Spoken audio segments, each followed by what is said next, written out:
Word lowercase? Yeah, lowercase, one word. Not case sensitive, but Was it not? no, it could be lowercase. Hello, everybody. I just went live right now. So, hey, there we go. Welcome.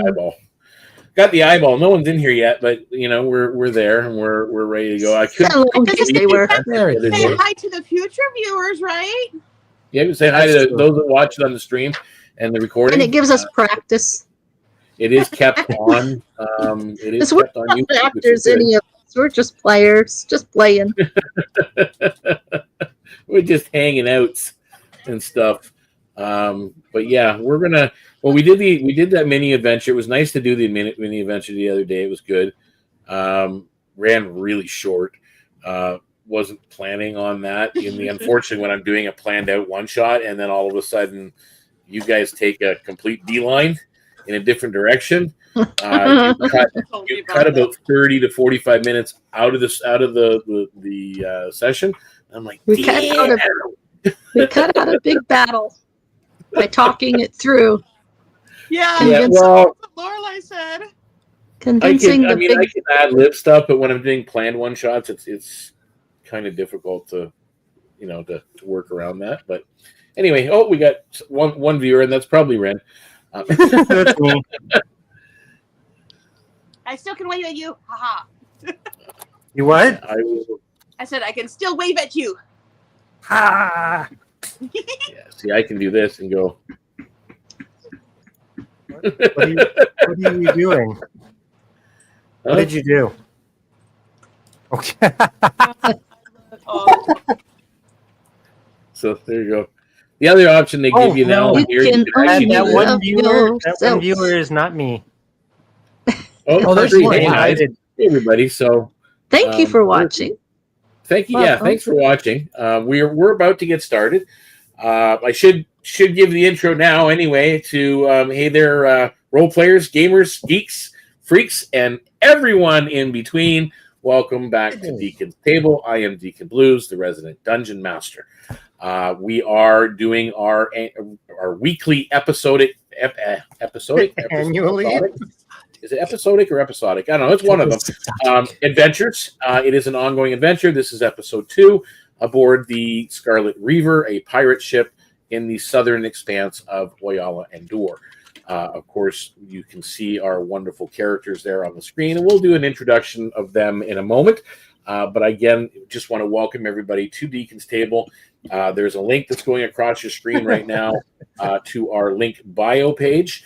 That's lnk.bio/Deacon's Table. And yes, generally they want you to capitalize the D and the T. I need to somehow change that. But for right now, that's where it's at. And you can go there and get all the links to all of our socials and the Discord link, which is most important because you can become part of the Discord community and become part of some of our live stream event games.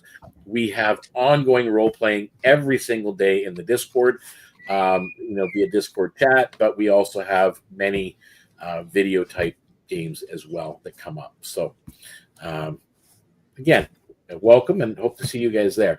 So without going too far astray, and we are going to do an introduction right after I kind of cover this. We are now aboard the Scarlet Reaver as full crew. The party is escorting the Ashen Core that they retrieved last episode back towards Kelpwood. Their return voyage takes them across 1,400 miles of open ocean and through the treacherous Seahorse Isles. A web of reefs, shipwrecks, mist-laden passages, strange signs begin to follow them. Distant chanting at sea, sea creatures behaving erratically, and crew members sharing the same nightmares. The Leviathan's cult stirs. The voyage home becomes a gauntlet of dread, ending with the reef of Kelpwood looming ahead and the promise that the cult will not rest. So with that, I'm going to go down and we'll introduce who our players are and who they're playing. And we'll start off with Jorak. Jorak, who are you? And who are you playing today? Hey, I'm Ken the Friend here. You can find me online, mostly YouTube, Ken the Friend. And today I am playing Jorak. And Jorak is... my level 1 coralback pit fighter. Yes. He's. I don't know why I keep wanting to call him a dewback. And for those watching, a coralback is the Oiala-ndor Foreverland version of a turtle. They are way different, however, and their abilities and such, definitely are not the same. It's just the look. Next, and beside Ken, we have Cayenne. Cayenne, who are you, and who is you playing? Well, hello there. I'm Janin, and I am playing Cayenne Rashar, a serpent tail sea folk. And she is a covenant, so kind of mystic, kind of a fighter. Yep. Excellent. And for those watching, a serpent tail is very much like a lizard folk. But again, abilities way different. And the covenant that she mentioned, because a pit fighter is pretty straightforward, but a covenant is like a divine clerical version of a warlock. So that if that paints a different kind of picture in some people's minds. Next to Cayenne is Rin. Rin, who are you? Who are you playing? Hi, I'm Kiri Morning. You can find me on YouTube very soon with my 3D printing painted models. I'm getting close to that. Ken, I might need your help with that. And I'm playing Rin, the Pardis Taishan dancer. Pardis is basically a Tecker. Yeah. Tecker. And I'm chaotic neutral, so I kind of fighter. Yeah, and basically a fighter monk. A Taishan dancer is like a fighter monk. Yeah. And beside Rin is Daksha. Daksha, who are you, and who are you playing? I'm Naomi. I go by dag_crystal on most socials. And I am playing a Tusker Veiled Sentinel who also uses Tenzin. Tusker is basically a different variation of the Loxodon. Thank you. And her class is again a unique class, a little bit different, a little bit of monk, a little bit of this, a little bit of that, but it is a unique class to our world of Foreverland. Foreverland has more than 30 playable ancestries and more than a dozen original character classes to play. So all of our characters today are all original character classes and ancestries, which is kind of weird. So that's going to be fun. So before we start in with the first or the second episode, stay tuned for this.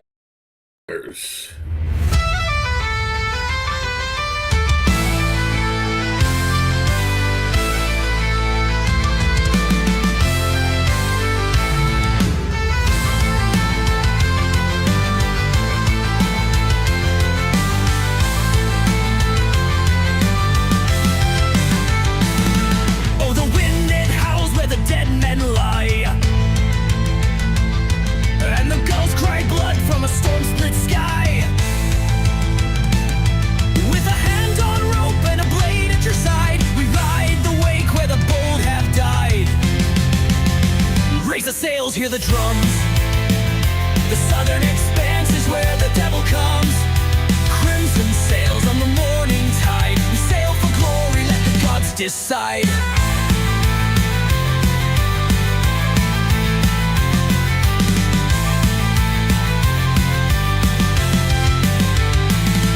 There's a whisper deep where the wreckage sleeps,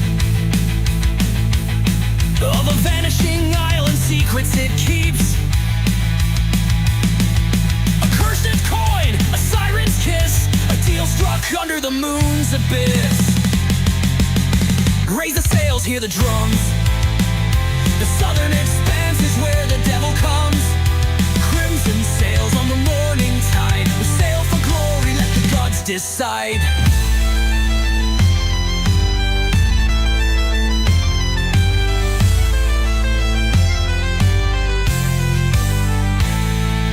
Drink to the drowned and the captain's lost,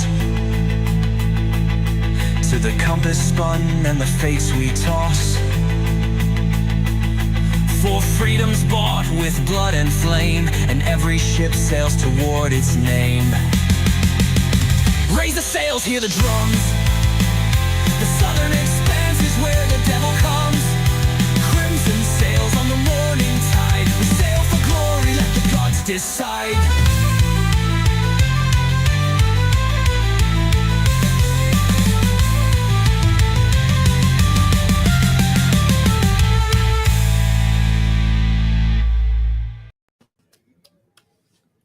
So, the journey, as you know, is a long one. As I mentioned, it is 1,600 miles across the seas. The sea has been calm now for 3 days. Too calm. The sails hang limp in air that doesn't stir. The ocean mirrors the pale sky so perfectly it feels like the ship floats in glass. Even the gulls are gone. Below decks, the ashen core glows brighter each day. The brass and obsidian bands encasing it hiss and shift like something inside is breathing. At night, there are dreams. Jorak, what is it that your character is doing during these days of uncanny stillness on deck, below with the core, or amongst the crew? On deck, he'll make himself handy if necessary, but he's keeping an eye out for the not leviathan. So he's keeping a watch. Not on a the water. leviathan. The one that Ren keeps saying isn't there, right? Yeah, exactly. Okay. And where would we find Cayenne during these times of stillness? She would probably just be helping out where she could at various spots on the ship, or down in below decks, in her bunk, or in the kitchen, helping the cooks with whatever they might need. Okay. So you're Depending on how mostly her below mood deck. strikes her. Yes. Okay. What about Ren? Where's Ren? Rin is generally to be found in the riggings, making repairs, doing whatever. And when she gets bored, she's causing trouble. Causing trouble, throwing stuff from the crow's nest, stuff like that. Yeah, pretty much. Okay. And where would Daksha be? Honestly, she'd be on deck most of the time, trying to keep herself busy where she needs to be. But when on her downtime, I think she would do a lot of like meditating, or the form of her, like her fighting forms and things like that. If anyone wanted to join in, she would show them how to do it, things like that. Or you would see her carving wood. She loves carving little wooden birds, something like that. Excellent. Yeah. Let's have a look. See here what we've got. Yeah.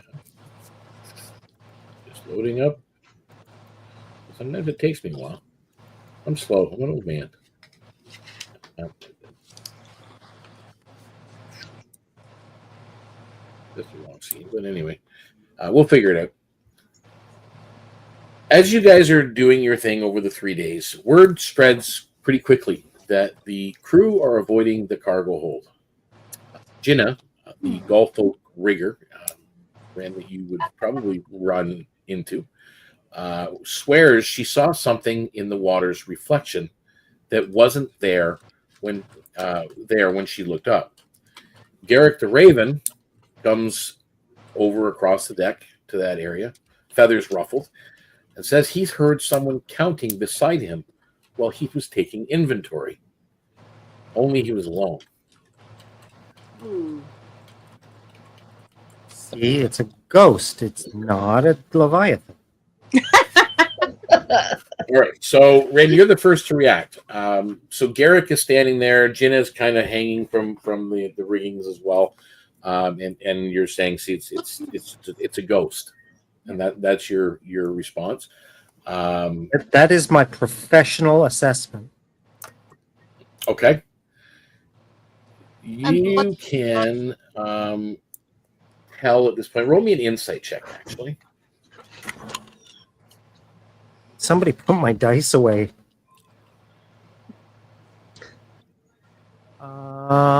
Insight is Yay, +3. 19, 20, 21, 22. Okay. I'm very Um, insightful. So you are starting to, like, now that you're saying ghost and everything else, and you're saying this, and you've heard already, including yourself, everybody's been getting these nightmares over the last couple of days anyway, and they seem like a shared nightmare. It's like everybody's in them. You're kind of piecing that together. You guys, the four of you, you're not sure if the rest of the crew, you seem to see some differences in their dreams with yours. You dream of a black sea, a drowned throne, and the core floating like a beating heart. It's coming, the dream itself. You're thinking at first, you were thinking, oh, maybe it's this ghost presence kind of putting it upon you. But thinking on it for a minute, the feelings are different. It feels like this dream is being projected from within. In a way, like it seems like it's coming from outside, but it seems like it's involving you somehow. What about Cayenne, as you're starting to hear these whispers as well of the dreams and the core? What would Cayenne be doing about those situations? The depths hold more secrets than most realize. There are ancient secrets. Who are we to surmise? You're below deck anyway, so you're starting to notice the crew panic a little bit. But you also are near the hold where you see that cased core and pulsing like it is. Roll me an Arcana or Religion check, please.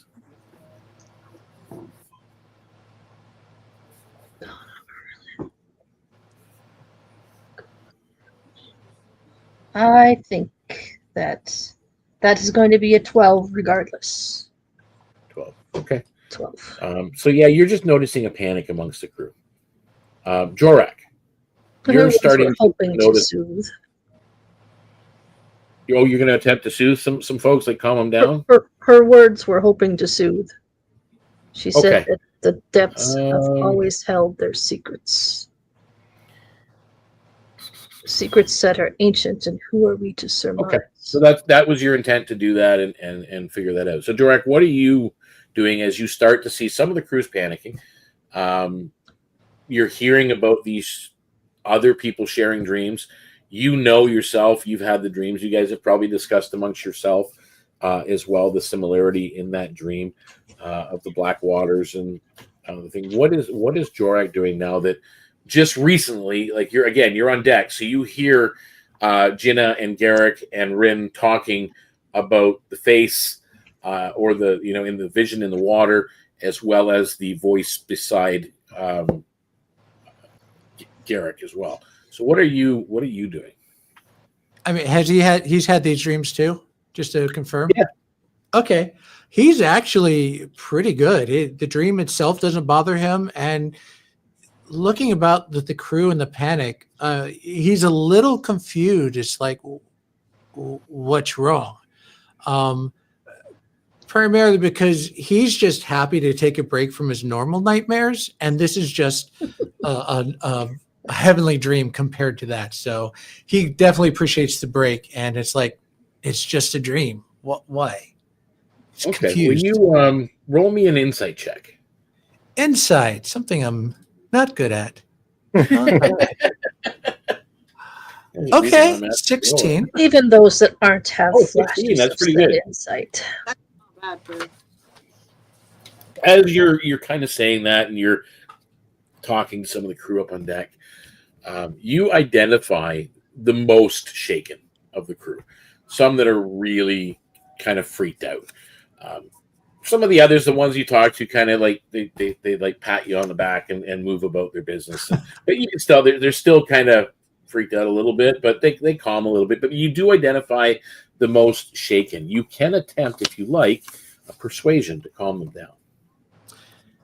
his attempt at persuasion is going to walk up to the person and just sit down next to them and just be a presence with them.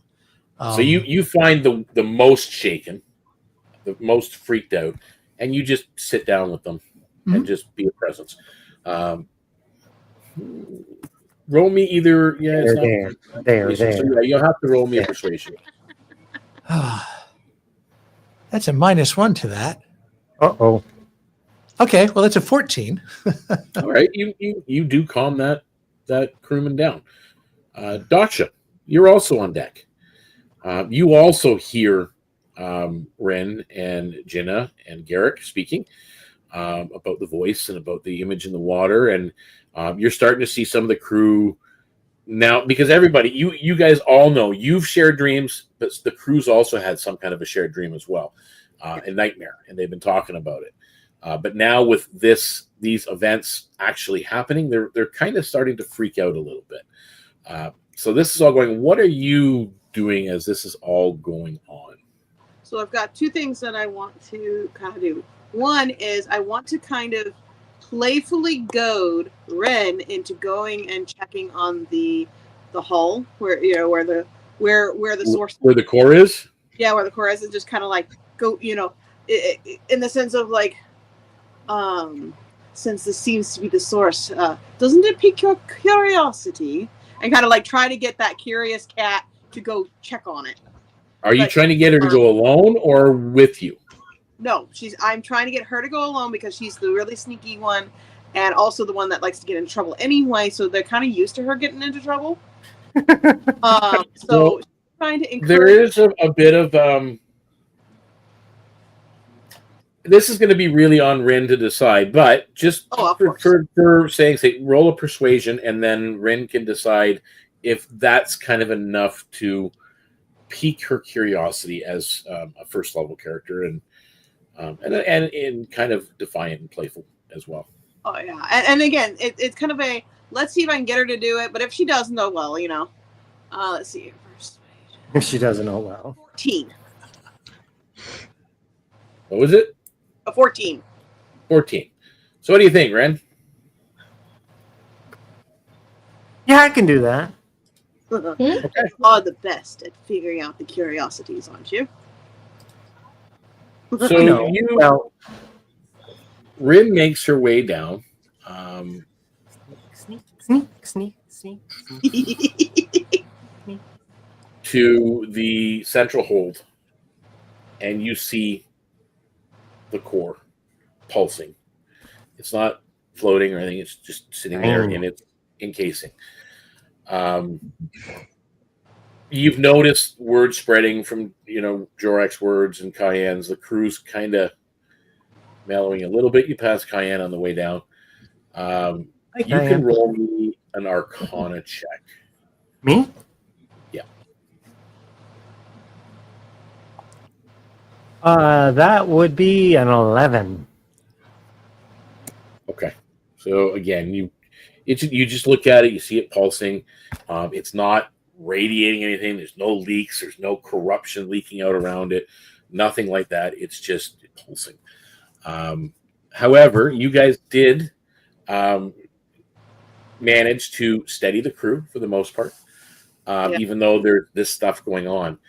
Garrick even approaches. Actually, who would be the most on deck? Would be actually Daksha. Now that you're up on deck, you and Jorek are up there by yourselves. That's what I was going to say. Is because the reason I was having her do it is because she's used to it, and the reason I said twofold is the other thing is that she wanted to help the crew while she's doing that. That way, we're getting two things done at once. So yeah, it makes sense.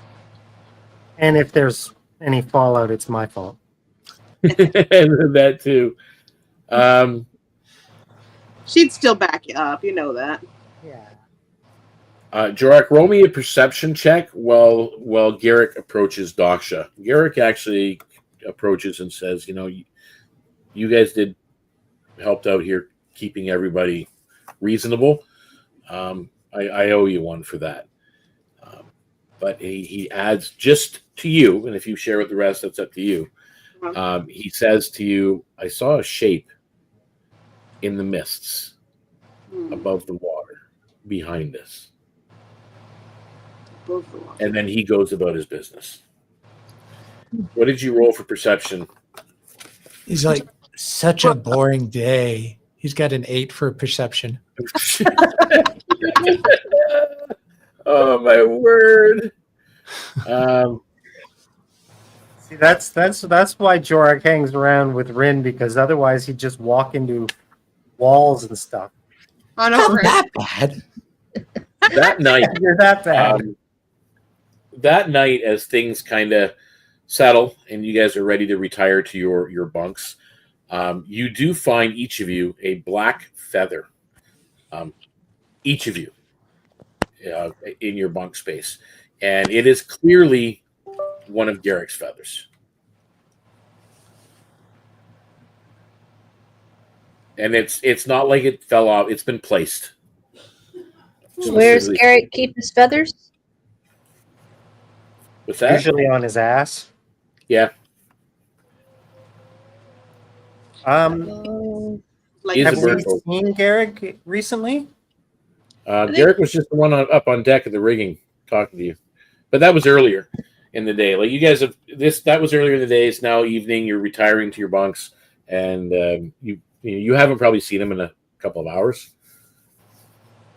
I You think hear him in the ship. You hear his voice. When I see this feather, I go looking for him. I was actually going to say I would gather the all of us together and be like, tell you what Jorek said about seeing something above the water and encourage us all to go look for it. Okay. Well, so the two of you anyway, Daksha and Ren, you guys get your feathers in hand. What about Cayenne and Jorak? Does the feather look like purposefully placed, or does it look like it just fell off during some? Nope, it looked purposely placed. He's actually going to sit on the bed and just examine the feather. It's never. It's almost like a gift. He's just like, wow, and that's it. He's just sitting on the bunk bed admiring it. Okay. No one's ever Cayenne? given him a gift before. Cayenne? You guys see Daksha. I mean, she's got her and Renner together, and they're talking about going to see Garrick, who you can't see in the crew quarters, but you hear him below deck. He's down here. okay, so if Kyan knew that the feather would have come from Garrett, then she'd probably seek him out. Okay, so three of you are going to see Garrick. I think- You guys find him just dealing with the situation with the cooks, and they've now settled in and quieted down. And as he turns away from the galley, the kitchen, and looks in the hallway at three of you and goes, "Oh, can I help you with something?" Are these yours? No, they're now yours. You guys did me a favor today, and now I owe you one. Oh, so you gave these to us. Yes. Okay, cool. Just checking because Okay. I thought maybe you were asking us to come talk to you. No. But I did, and at that point he does look at Daksha and say, I did tell Daksha about the face, Yes. but I don't, other than that, I mean, we're all seeing strange things. We're all hearing strange things. I just heard from above deck that someone noticed one of the iridescent jellyfish, giant ones, the size of a rowboat, drifted by the ship upside down and dead. That does sound strange. There's some oddness. Yes, there are. But if you'll excuse me, and he kind of turns and goes to his quarters. That night, the stars, because I'm sure you guys go up above deck ahead of time before sleep or whatever, and just knowing you guys, the sky above, the stars have vanished. The sky above is swallowed by a black void. And the horizon ceases to exist. You can't tell where air meets water. Down below, as you're making your rounds, the ashen core's glow is bright enough to show your bones through your skin the closer you get to it, almost like an X-ray. Somewhere deep below the reaver, something impossibly vast stirs.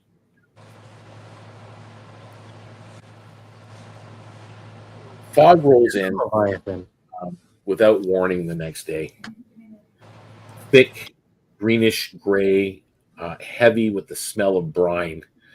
The world narrows to the deck and the rail. There are no birds, no creaks of a sail. Even the usual slap of water on the hull has gone. Crew members are not freaked out as bad as the other day, but they still murmur uneasily, and their voices are muffled by the mist. It's that heavy. Below, the ashen core is humming. It's a low, resonant sound, and you can feel it in your teeth. It's as if it knows what's coming. Then the sharp clang of an iron bell rings from the crow's nest. Garrick the Raven. It's his alarm.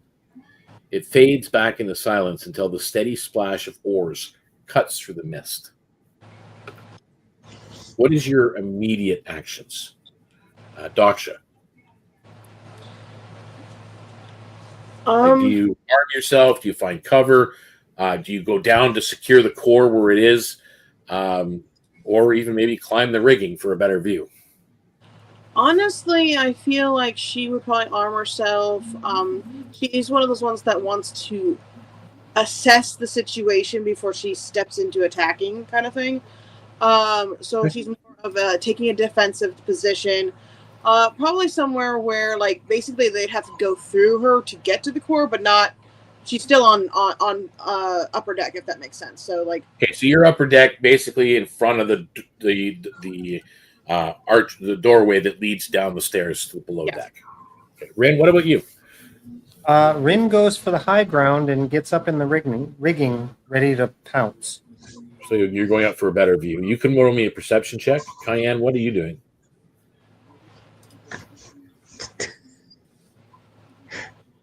I'm having technical difficulties is how I'm doing.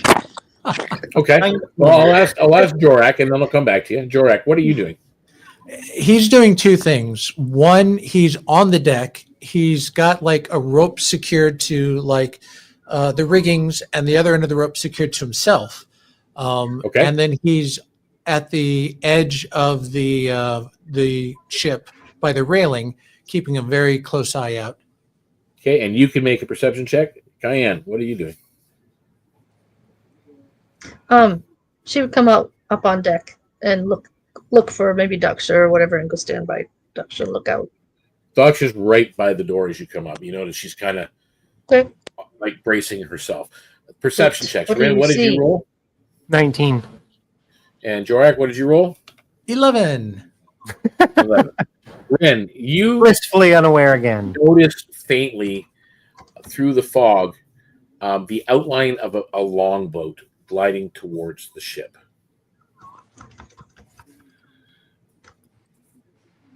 The boat emerges from the fog. No hands grip the oars, only long black sleeves where arms should be. The craft bumps against the reaver's hull with a dull thud. The figures in tattered robes clamber up, their seashell masks carved into leering shapes. The air grows colder around them. Prepare for boarding!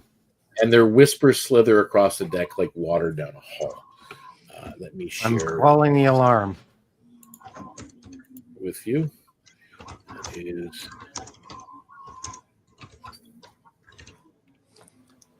I think Daksha, because the battle hasn't started yet, so I think Daksha will call back to her. What do you see?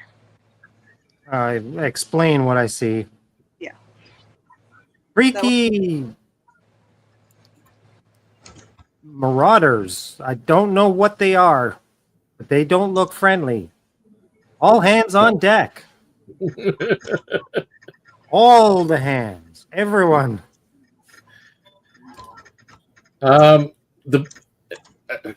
Sorry. So these things come up on deck. What is your reaction? Like, Ren, you're maybe 10 feet above them in the riggings, watching things. Immediately right there near the rail, Jorak is the closest to them. And then Cayenne and Daksha are kind of guarding the way down below deck. What are you doing or thinking? Trying to like be tough and intimidate? Are you just getting ready for combat? Are you trying to determine whether or not like what they are or what's going on with them? Like, why are they here? That's up to you guys. I Like think I said, I'm making as much noise as possible to get everybody's attention to get them up on deck. Okay. People are starting to come up. Doctor's holding her action that if they show aggression, she attacks. But again, like always, she's watching for commands from the captain and also to make sure there's no one coming up behind us or anything else. Obviously, here's the main people coming in. Is there anyone coming in sneakily? Things like that. Okay, you can make me perception. Right. Cayenne, what are you thinking? We see these three coming toward us. How large are they?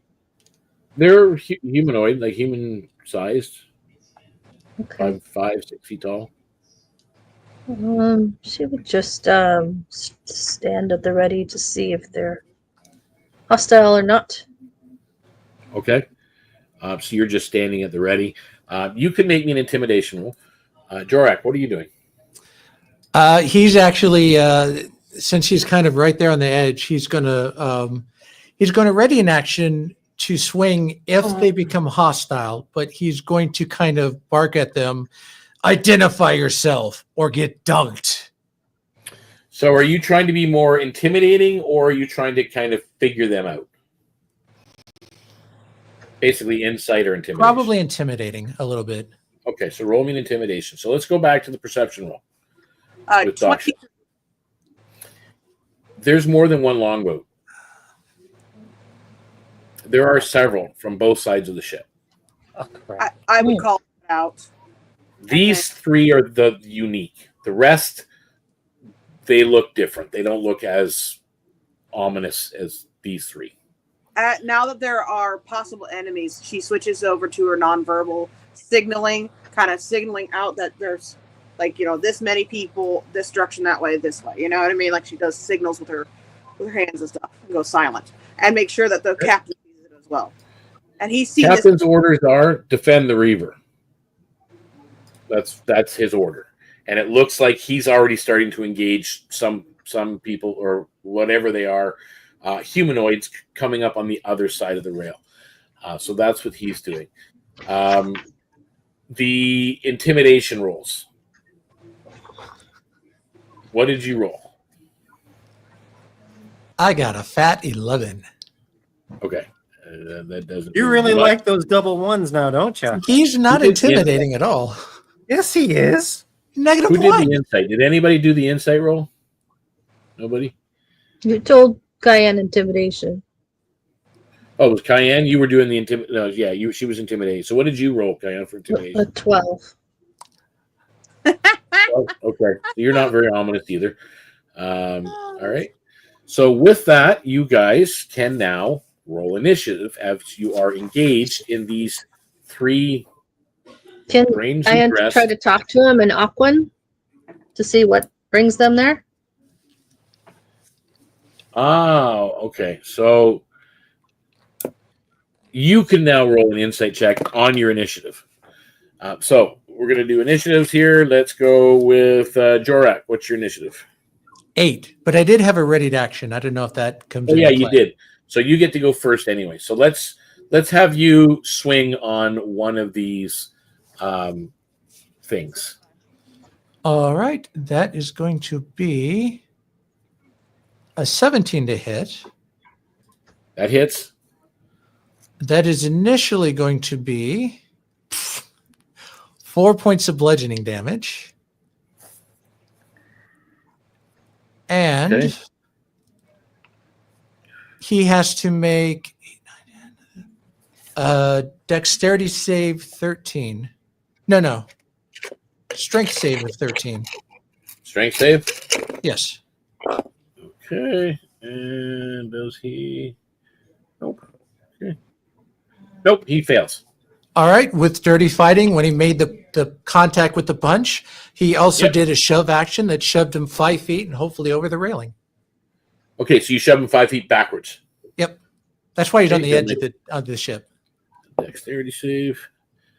You do manage to get him to the railing, and it looked like he was going to tip, but he does catch himself. Nice. Gotcha. All right, so now we'll do initiatives. So you rolled. So what did you say you rolled, Jorak, first? 8. I think you also, Doctor. Did you have a ready to action? I did have a ready action, yes. Okay. So it will take you your action. You can move to them to the edge of the ship and then make an attack if you wish, or you can stay where you're at. You know what? I think I'm going to follow suit with Jorak, and we're going to try and knock one of these babies off. She will. So you're going to go take an attack and. Yep. Stampeding Okay. Tusker. I'm going to use my Tusk Strike. All right. Go ahead. Charge at this thing. So for that, it is going to be a 14 to hit.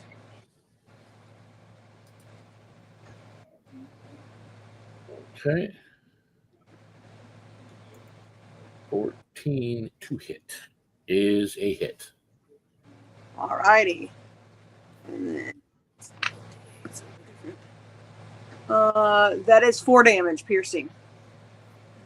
Did you go for the same one that he tried to shove over?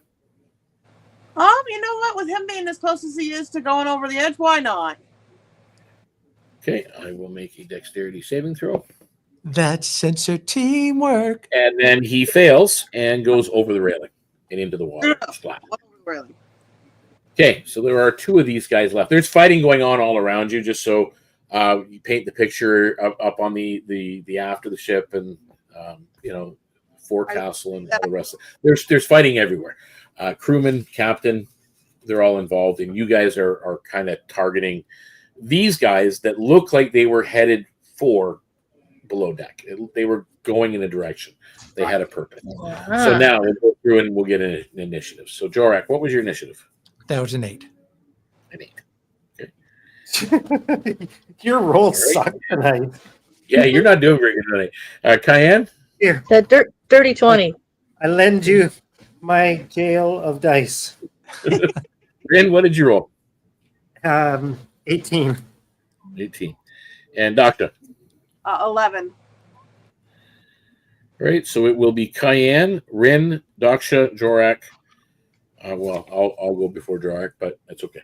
I will say, pathway. All right, so top of the round, Cayenne, what are you doing? Well, like I said, that she would like to ask them in Aquan, Okay, why so you're do you making- come and attack us here? Roll me an insight. Roll you an insight. That is 14. Okay, with a 14, even through their cryptic answers that they're speaking, which almost seem rehearsed, you recognize now exactly what they are. These are Leviathan cultists. They are fanatics, and they're known for pursuing sea relics at any cost. Oh boy. Aha, so you come to take that which we so dearly fought to get. I think not. She will swing, she still can. Yep. At the front one with her scimitar. We'll call your move your move action. It was your communication. Okay. So yeah, you can take an attack action. That is a 16 to hit. A 16 hits them. Okay.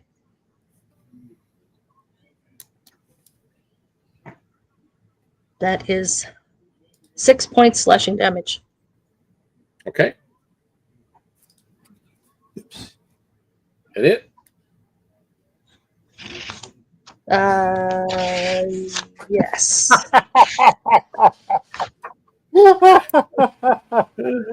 How about Yes. you That is my turn. Come across on the mic, honey. No, I'm showing comments from our viewers on the stream. So, Oh, so that was the end of Cayenne's action. So now we're at Rin, and that makes Daksha on deck. So Rin, what are you Okay. doing? Now I'm up in the riggings. Where are these guys in relationship to me now? Probably they're about 10 feet down from you and about 5 feet over. They're literally like 5 feet from the railing. I can do it. I'm gonna pounce on one of them. Okay. So you're doing a jump out of the riggings and pounce down on them. Okay. Do I need to do any sort of check? Yeah, you can do me an athletics. Athletics, not acrobatics? Actually, let's do acrobatics. Good, It's because I have a rigging. +5 in acrobatics. 25! All right. So, Rin, you leap out of the riggings with a flourish and a spin and a twirl just to get away from other ropes that are in your way, and you come down on this. Roll your to hit. I make Errol Flynn look like a Well, that's to be determined on this dice roll. fair enough. My attack roll. Okay, that one's a 3. Okay, so you do land right beside him, but you don't land on him. Okay. And you come down with a swing, and as you land, that's your action and your attack. So I don't get my Daksha. second attack? Oh yeah, you get 2 attacks. Forgot. Yep. Go ahead. All right, well, that one's a 17. That hits. So on your backswing with your fan. Mm-hmm. I've forgotten what my damage is now. attacking with her offhand, the other fan. Yeah. Shit. Cool. Duel. 7, 8, 9, 10. 10 points. Oh wow, he's Put bloody. a He lot looks like into that backhand. So now Daksha, you're up. You see Rin go down and do this fantastic leap, land beside the guy, and her movements are very fluid with the 2 fans. Almost like, again, she's a dancer. It looks like she's dancing and slashing and cutting at the same time. As you know, the backhand comes down. First one missed, backhand comes up, slashes, as blood splurts. You know, it's one of those comic book scenes that you see. You know, And it's like a superhero landing. What are you doing? I am keeping an eye on I obviously keeping an eye on the people that are around me, but mainly keeping anyone from trying to go downstairs. If they start moving towards downstairs, that's where I go first. Okay, so you're doing more observing than anything else at this point. So remember, abstaining from combat, sticking back a little bit, and watching and observing. Make me a perception roll, and we are going to move on to, well, I guess that's me, and see what happens. As one will swing back at Jorak, who's there.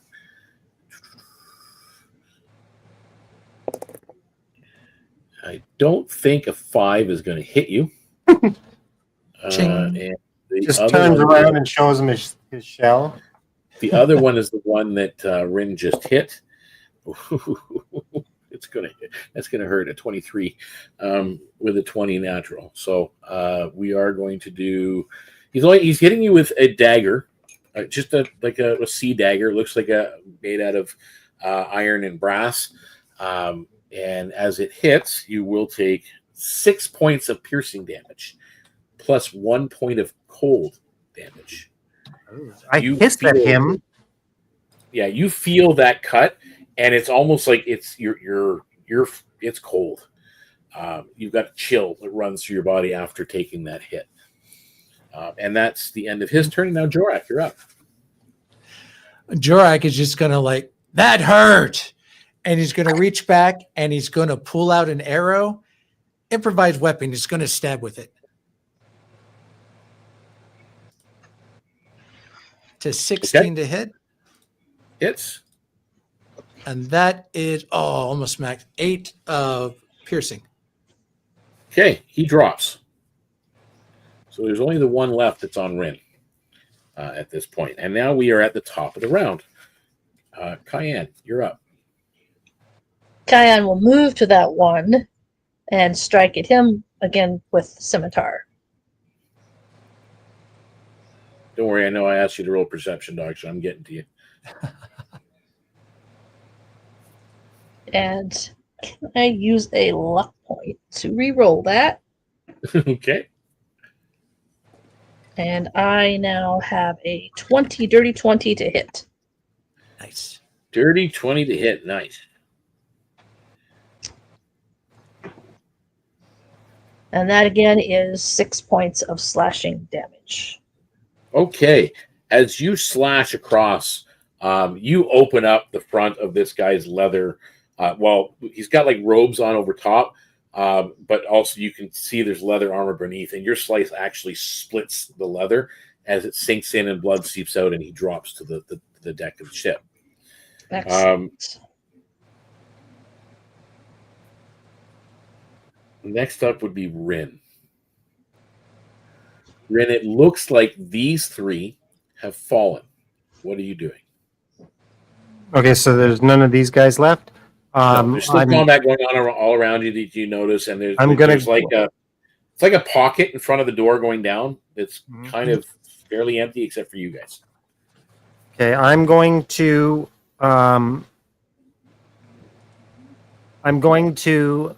attack the nearest enemy, but keeping in that that boundary that we've created around the doorway. Okay. So you're going to attack one of the enemies, and this guy is going to make a opportunity attack on you with advantage because you didn't see him. 22. That hits. And 8 points. And he drops. But as you're going past and you to take the swing with the blade, you are surprised.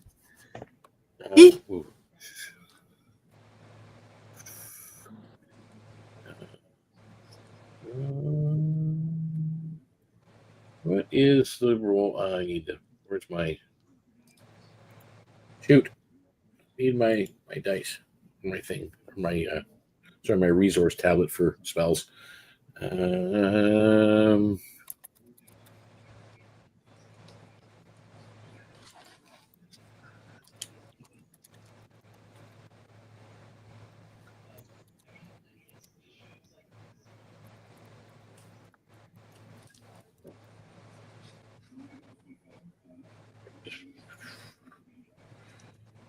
Getting the details of what I need to know. You need to make. No, you don't need to make anything because he touched you. And there. Okay. So you get touched by a hand. And I will show it on the screen so you guys can get an idea because these three are gone. And what has kind of come out from around was kind of like this behind one side of the mast being hidden. And as you passed by, he reached out and touched you. You see this. Oh, fuck.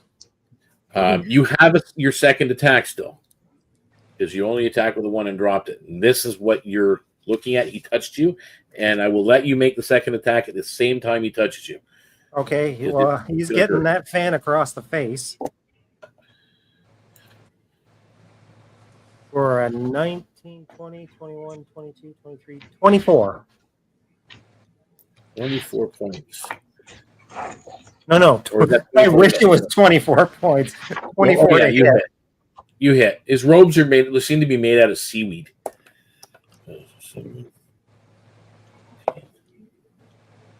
16. 6 points. Right to the mind. 6 points? Mm-hmm.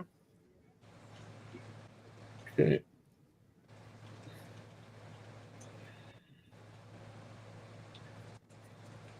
Great. And with that touch, you take 30. I drop to the deck. Okay.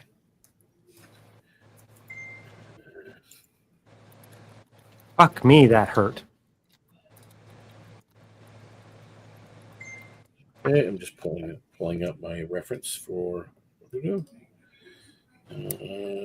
You are, just so you know, what is your Constitution modifier? Your con modifier. +1. Okay, so you have 7 rounds.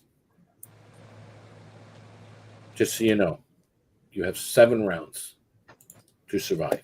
That is how we're doing our deaths. We're not doing death saving throws. We're using our own variation that I could never ever find or remember when I was running a game.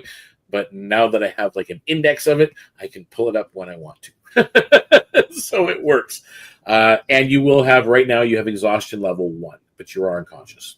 So you guys see this happen on Rin's turn, and it is now his full action. And who is next to Rin? Who's closest to Rin? Probably was going back Jorak, since she before. looked down to help him fight. Okay, so Jorak, you're there. So Jorak, he is going. You see this thing coming for you, and he is.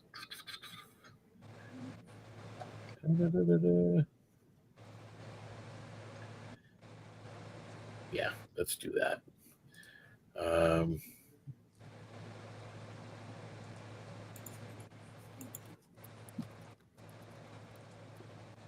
Look up the spells. I'm gonna have to start putting spell descriptions in my actual notes, so I don't have to look them up every time.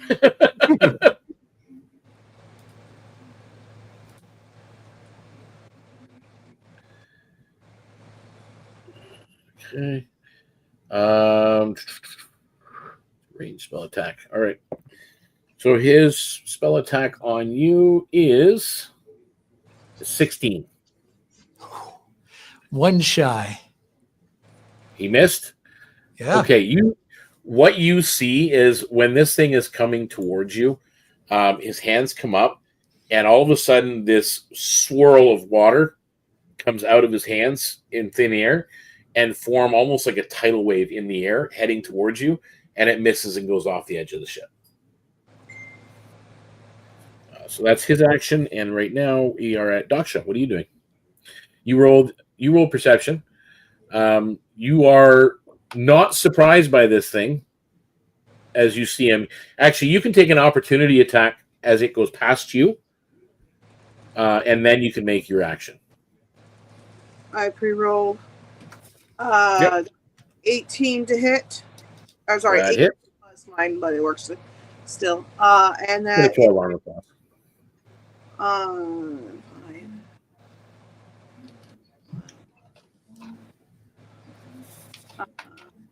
15 damage. 15 damage. Very nice.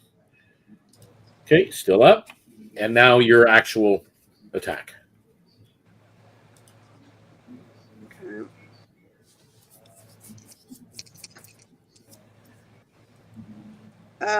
Another flat 18, so that'd be, and it's the same amount of damage. Sweet. Okay.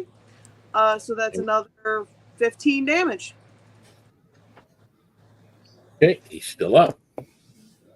So you've done that. That is your turn. We are now on to them. They're dead, and we go to the top of the round. So at this point, at the end of this round, I need everybody that's still standing to make me a dexterity saving throw, please. I would signal that no. she's down to the crew. Keep in mind, as you're fighting and all this chaos is going on, the deck is very slick and wet. Okay. So dexterity saving throws. 19. Okay, you're fine. You keep your footing. 21. You keep your footing. 18. And you keep your footing. With that, now we're at the top of the round. Cayenne, what are you doing? You see Rin has gone down. I saw this thing touch her or go down. You saw his hand touch her as she walked by the mast going towards the stairs going down, and he touched her, and all of a sudden she just... Okay, so she would hopefully she can do this as a bonus action. sheath her scimitar. Yep. And pull out her crossbow. And Yep. moving to keep some cover, but still be able to take a shot at him. Could she do that? Shoot at him? Yep. Because what you did is you used your bonus action rather, because it's a reaction to sheath your weapon, but because you now drew another weapon, we'll make it your bonus action. So now you can take your full action. Oh, excellent. That is a 23 to hit. That definitely hits. That is 6 points of piercing damage. Okay. 6 points. Still up. Is that it for your action, Diane? Just she would make sure she moved back to be undercover and keep the kind of the mass between him and her, so he can't get to her. Okay. So you remain undercover. Make note of that. Okay. Rin, it's actually normally your initiative round. I do need you to make a Constitution saving throw. Sorry, what? As soon as you come back. I'm here. Yeah, just a con save. Con save? Yep.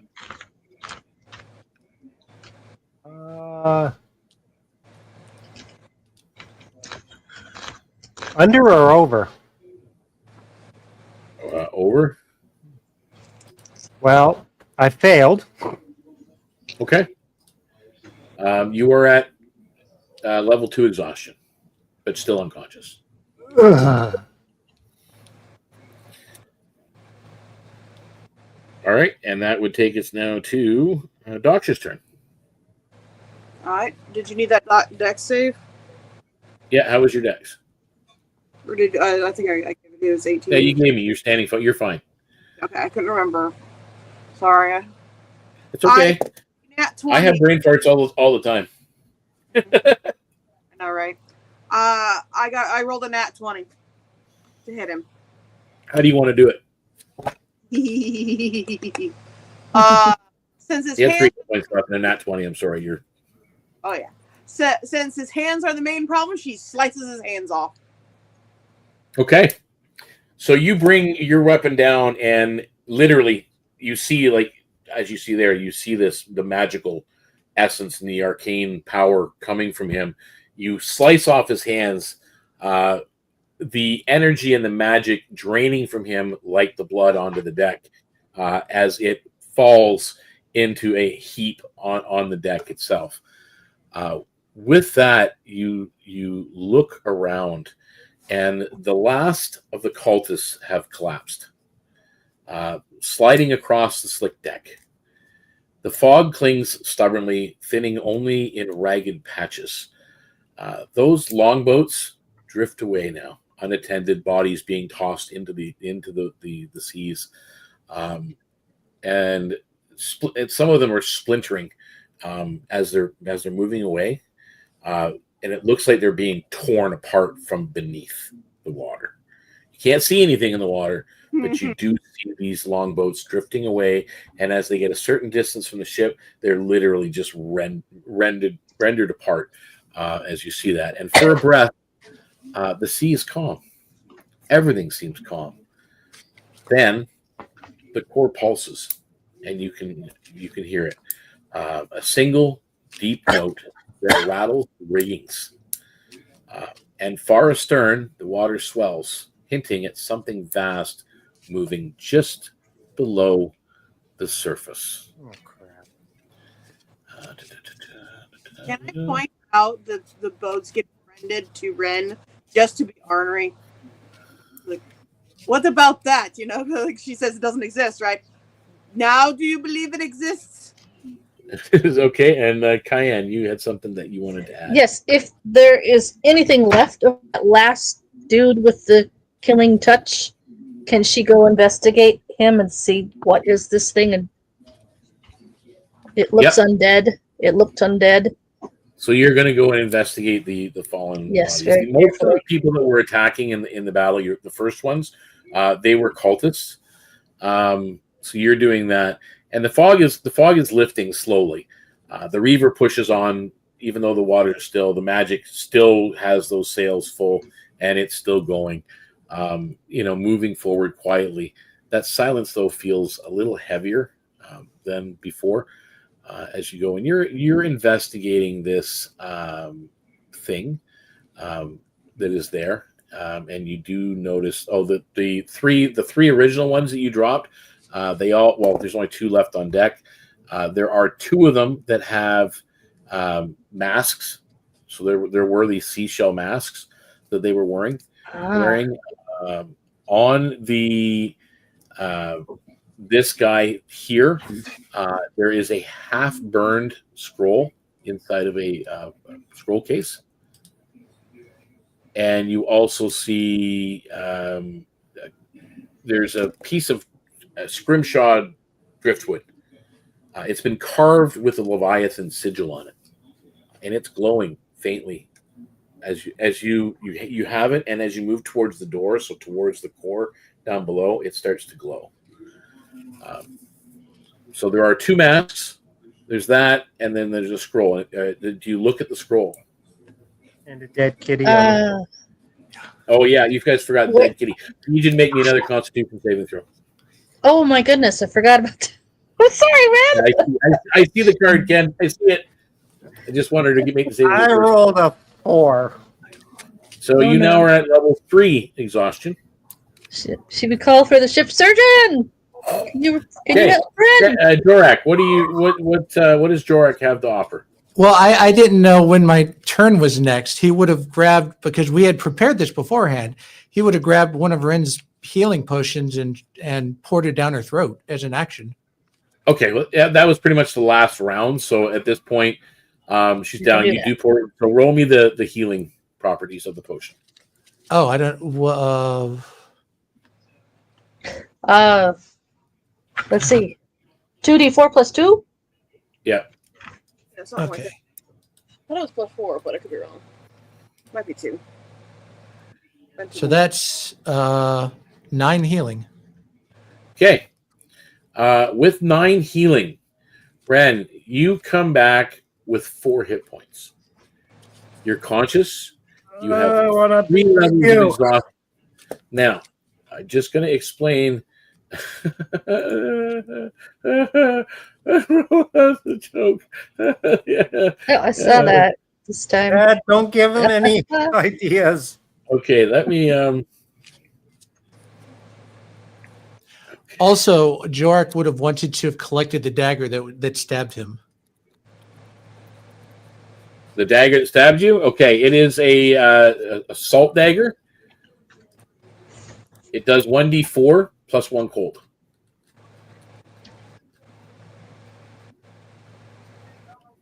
So did the undead-looking dude dissolve into nothingness like many undead do, or did he leave anything behind? No, there's just like a corpse there. He is a drowned channeler. So does anybody else on the boat of our crew know what he is? He's undead. That's what I thought. Some kind of a humanoid. Okay. We would take the masks off the cultists Okay. and see what's So underneath you guys it. take the masks. And ask the crew if they've seen this person's anywhere ever before. I think Well, again, you are. It is. Shoot. I'm just trying to find something, and for some reason, it's not displaying on my end. So I have to go look it up. Oh my goodness. I think Dox's response to you talking about if anyone recognizes him, I think Dox would be like, it looks kind of like a type of spirits or something, but my concern is what held him to this plane? Is there something stronger that holds him? Or The did? cultists maybe were using him. Do you think he's a summon? We just push him overboard. Well, no, I think you should burn him. And then scatter his ashes over. You want want to set a fire, undead on fire on the ship? Yes, we have barrels that we have for that.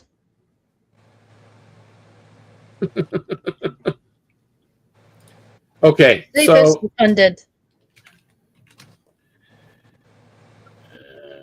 this is weird.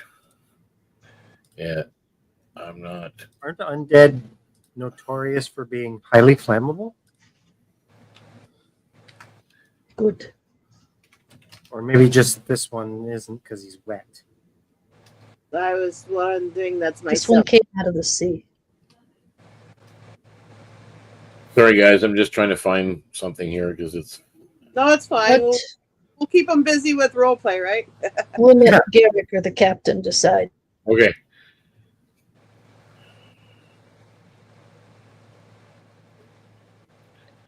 Want to go over there and kick him? Where is Garrick and the captain? Are they all okay? Did they fend off the others on the other side? Yeah, everybody like there's no combat now on the ship. The ship's moving forward. So yeah, Ren, with your rolls, all your D20 skill checks to hit rolls and everything else right now are -6. You are 15 feet slower than what you normally are. I'm gonna go take a nap. Yeah. Take You a Drug are- will long help her down. Come on. All right. So you help Ren down, and she sleeps for a couple of days, reducing her. Cayenne would also make sure to go down and check on the, what is the thing called? The altar core? Altar? The core, Ashen core? the action core. Ashen core. That anything changed for it, it's still there. Yep, it's still there. They didn't get to it. They moved past. Does any one of you have identify or no? What's magic? Yeah, I'm not magical. I think we only have one magical person on our team. Okay. So at this point, you guys will have the time. I mean, it's going to be several days going by, or a couple of days anyway. That burned scroll that was in the case had a rough likeness drawn on it of the four of you, with a red splash of something across it. That was on his person. There are others aboard the ship that will identify, and you will automatically be allowed to keep these, the two masks you found. Once per day, the wearer can cast Detect Magic. Nice, that's handy. It's it's called a seashell mask. Pickle the undead. Huh. They do it. That's funny. Here we go. It would like Pickle the undead. and be like, "Do you think we should maybe talk to the captain about this or someone else? Why would they have a hit out on us? We're just beginning in this." Because we're awesome. Oh my Can I head. have that? Well, they maybe got our description from us when we got the Ashen Core from that volcanic island. So 2 days passed. The fog does not return, but neither does the wind. The Scarlet Reaver drifts across an ocean of glass once again, being propelled strictly by magic. Even those gulls again are gone, and crew members patch sails, replace rigging in uneasy silence, glancing often towards the lower deck where the Ashen Core still pulses with an unseen heat. How are you guys processing this cult attack? Are you taking extra precautions? Are you speaking with the crew? Are you going down to investigate the core a little bit more closely? Like, what is your intention at this point? And might suggest to one of the higher ups, Garrick maybe, isn't there some other protection we could put around this thing. That if they break through our defenses, if we have another attack looking for it, that they won't get it. You know, doesn't anybody have some sort of warding spell that can? There are, like Garrick tells you, the captain does have some form of wards already in place to prevent it from being removed from the ship. What they are, I don't know, because the captain won't tell me. Yes, Rin. When people are not around, Rin decides to skulk down to where the core is, and she's Yep. going to look at it and kind of idly going to say, "What is it that is drawing all of these things to you? What are you?" So you're just talking to it. You're not touching it or anything like that. You're just She's looking at it and, observing. being nosy. You can either roll me an Arcana, Religion, or Nature. Let me see what I have an actual chance of making.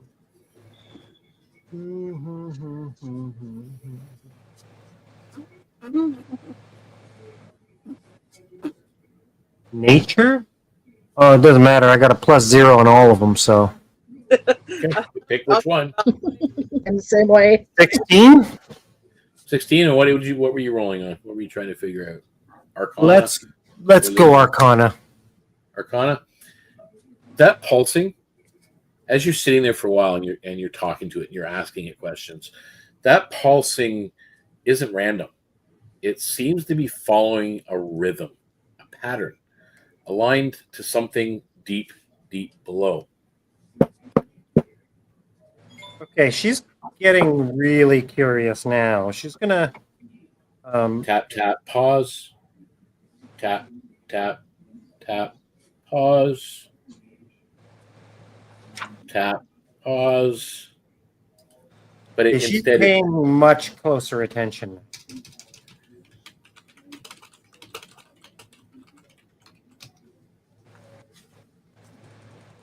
The invention of Morse code. No, I'm joking. Jinx.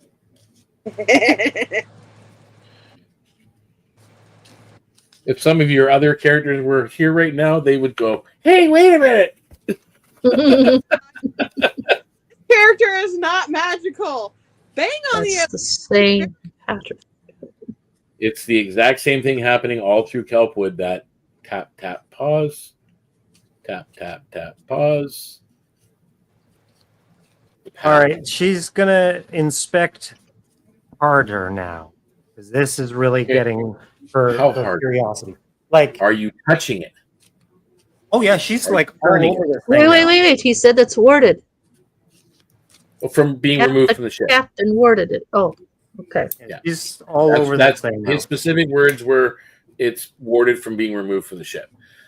So I will let you make. You've already made your Arcana. You can make a religion or a nature roll as you're doing this. Don't worry. Come on, Ren, get some good rolls. 19. Yeah. You can, as you're feeling it, it's almost like you can sense what it's doing.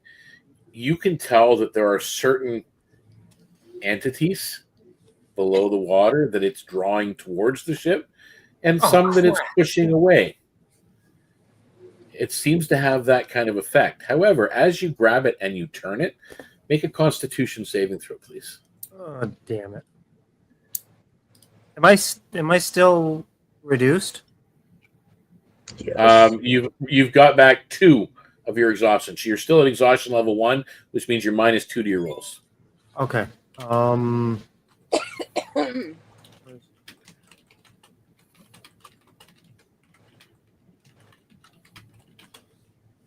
So my Constitution is 13 plus 1 minus 2.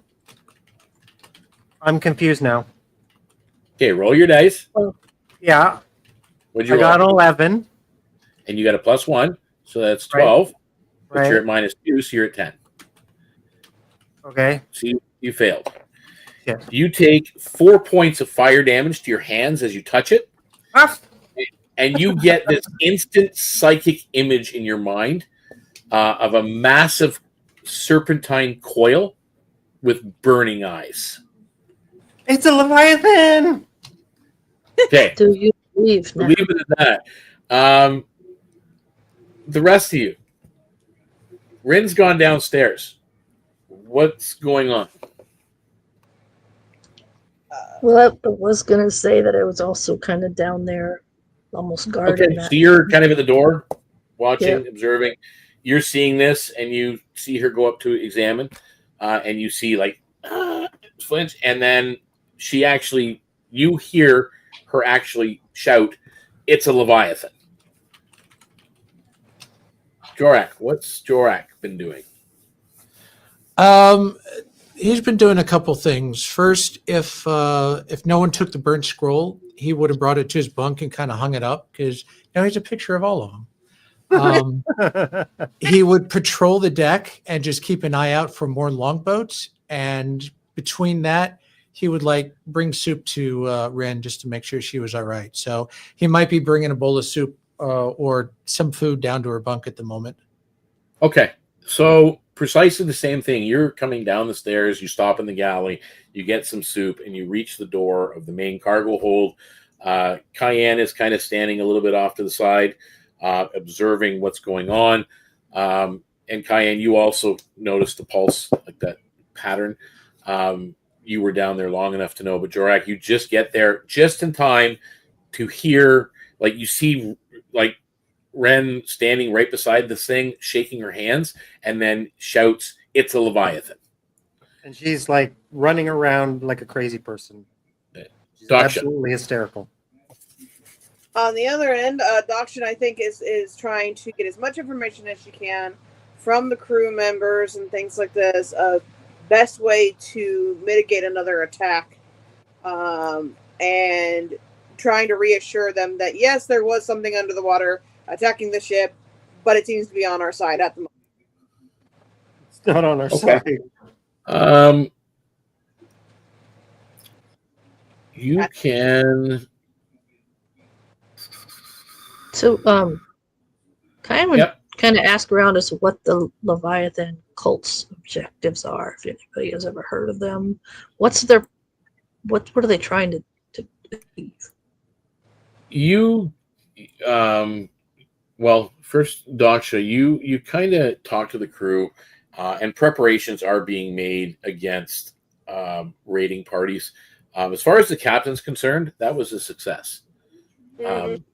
You're going to have moments at sea, and that you hear that from them. There's going to be times out here we're going to be attacked by smaller vessels, bigger vessels, sea creatures. We never know what's going to happen out here in the Expanse.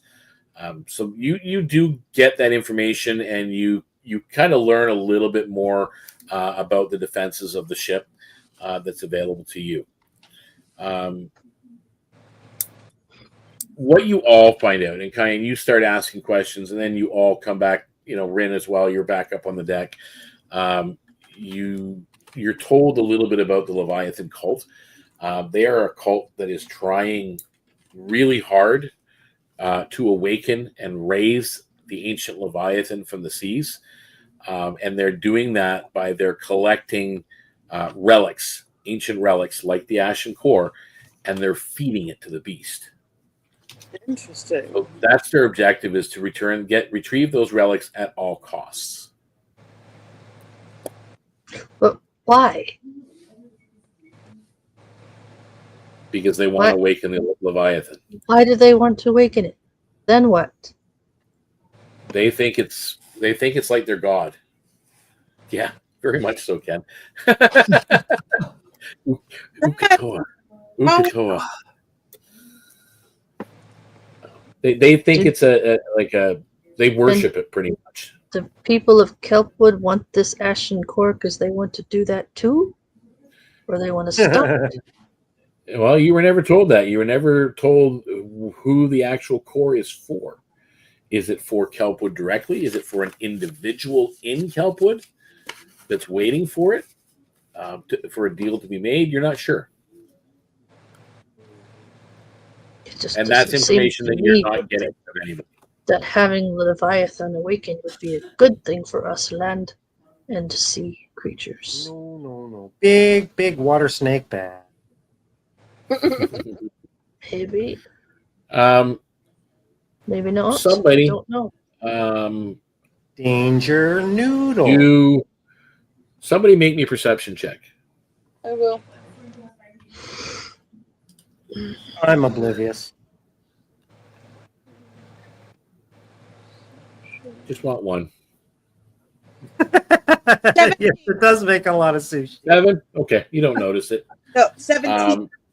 17? Okay, well, you do notice it. A flying fish leaps out of the water midday, lands on the deck, flopping wildly, and then just dies. It dies that fast? Yep, That's within odd. moments. I would And yeah, you don't even need to make a nature check on that. That's odd. that is odd. Does it appear to be cooked?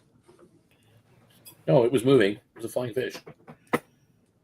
It flew up on deck, landed on the deck, plop, and then just kind of flopped around for a moment and died.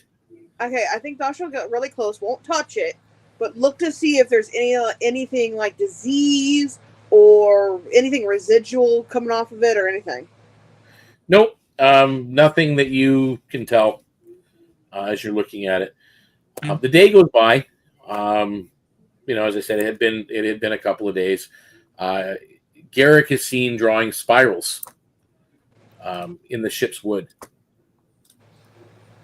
As you're kind of going to your bunks, you notice him out of the corner of your eye, and he's just drawing it on the wood like a spiral, Garrick, like the spirals you see in the sigils. what are you doing, Garrick? Why are you carving that? To keep the tide from noticing. And then he goes back to doing spirals. Seems to be placing them on. Noticing what? He kind of just looks at you oddly. Us. Mm-hmm. Who And else matters? spirals will fix that? Make an arcana. Sure. That would be 15. These are magical sigils that he's carving into the arched, like the doorways of the ship. Different. Why weren't they there before? All right. He looks at you and he says, "We weren't running from Leviathan cultists. We're running from Leviathan. Yes. The Leviathan still slumbers." Yes. I saw his eye. Yeah, perhaps a premonition. Oh, great. Now I'm seeing things that haven't happened yet. Yay. So you return to your bed, and you guys get your night's sleep. So your exhaustion is now gone. Ren, you are perfectly normal. Well, that's So Ren, relative. Arguably. You that night. I mean, you guys all are again. You're still getting these occasional. They're not as frequent as they were before, but you're getting the occasional nightmare that are the same, kind of overlapping with each other. Ren, you get something different. You have a dream of a burning tree growing underwater. Sorry, burning tree and what? It's a burning tree that is growing underwater. And you hear a voice. Return what you carry. And then What? you wake up with a cold sweat. The hell?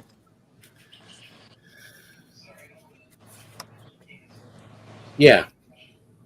As the fourth day now ends since the cultist attack, clouds gather near the horizon. The wheel jerks in the helmsman's hands without wind.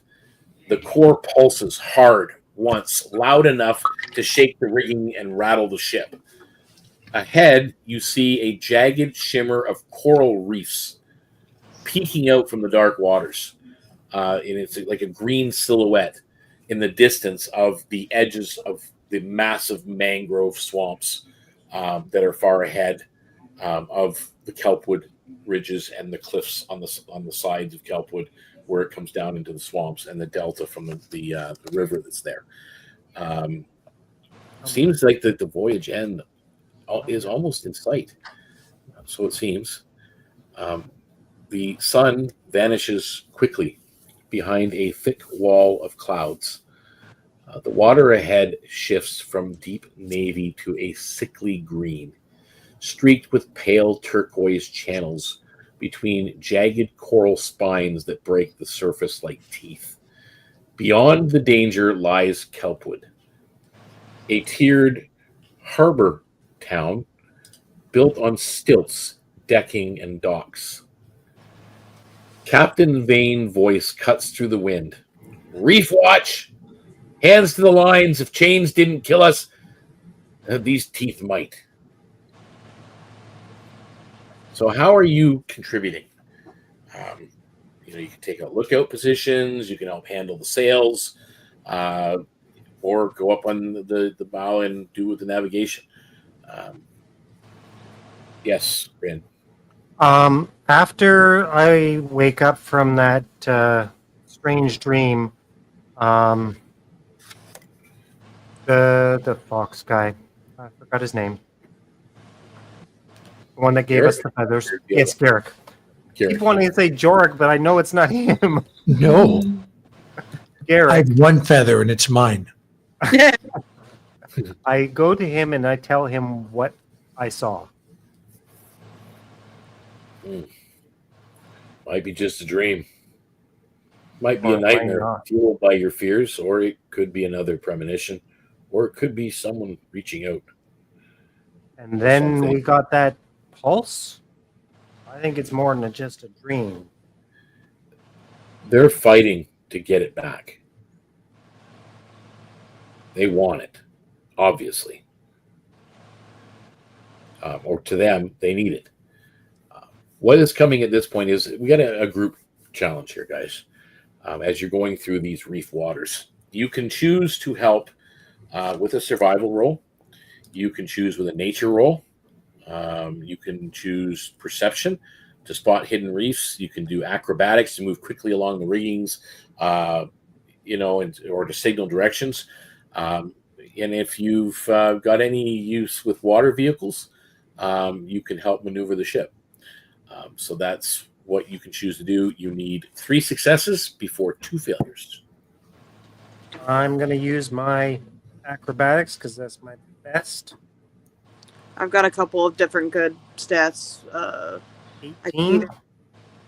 Okay, so you're no problem. You're going back and forth. Doctor, what are you doing?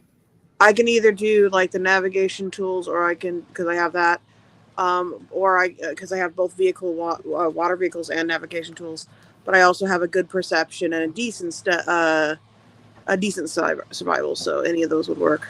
But I want to balance out past what the others are doing. So I'm kind of Okay. So you're going to wait and determine. Cayenne, what are you helping with? A variety of things and not the same thing for everybody. Yep. I will do a survival roll, or say helping with wherever. So you're trying to I need- watch, like you're watching the water, but you're watching specifically the currents and the reef patterns as you're going through, and notifying those that are there. That's what you're helping with. So roll a survival check. That's a lovely 11. Okay, so that is a fail. But you're thinking, you're seeing things, you're pointing it out as you go. Jorak. Jorak is Titanicking himself up in the front, just using perception to kind of help keep an eye out. To spot those hidden reefs and sudden shallows. Okay. Well, roll me perception. Okay, because of that, I will take the tools then. Okay, But you can roll for that. I'm not sure how to do that because it never tells you how to add that to your. For me, I think it's more of Because I know some of the tools will be like, oh, you do this check plus your proficiency or something like that. Are But you trying to help like the steering, or are you just trying to help navigate? it can be either one because I have both. So whichever one is more needed. And it's They're both needed. They both can be helpful. You can. One is a wisdom. One is a dexterity. I'm better at dexterity, so let's do the dexterity one. Okay.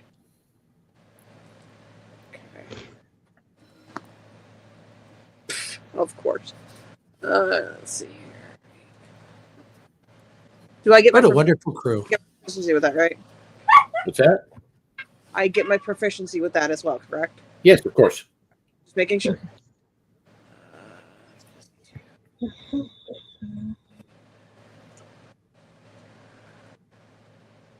So I got a 14 because I rolled really bad. Okay. You help maneuver the ship the best you can. Every now and again, you grab the wheel from the helmsman, and you kind of, because you notice something that they don't, and you jerk it off in one direction, which they didn't come out right. Anyway. Such a child. My bad. I know. He said penis. So either way, so that's what you're doing. And Jorak, you're doing that perception. How did you roll? Well, he could probably see the reefs, but being silent Jorak, he forgets to call them out, so that's a 9. Okay. So you did manage to get 3 successes, however.